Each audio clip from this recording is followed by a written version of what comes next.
हाँ नहीं जी, इस्लाम अमन से पहला त्रै लफ्ज हैं जी अमन दे पूरे कुरान च, एक पहले सिपारे च, एक चौथे च, एक 13वें च। 550 है तो जिहाद के किताल दिया अमन दे सिर्फ लफ्ज, वो भी बलद आमेना है। पत्नी मौलवियां पीर कितों अल्फाज कटे इस्लाम अमन का दर्स देता है। मैं कहा इस्लाम अमन का दर्स नहीं देता, इस्लाम साथ गैरत का भी दर्स देता है।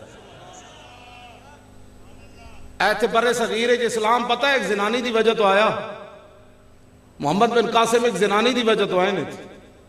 इस्लाम इतने एक जनानी की इज्जत की खातिर आया।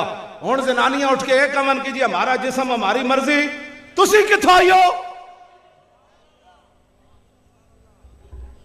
तो फिर साडे हुक्मरान सानू कमन जी हल्की बात करो, हल्की ने हो पुत्रो, इस वास्ते तुहानू रब ने इख्तिदार दिता, तुसी इस्लाम का मजाक उड़ाओ, दफा हो जाओ जिधरों आयो।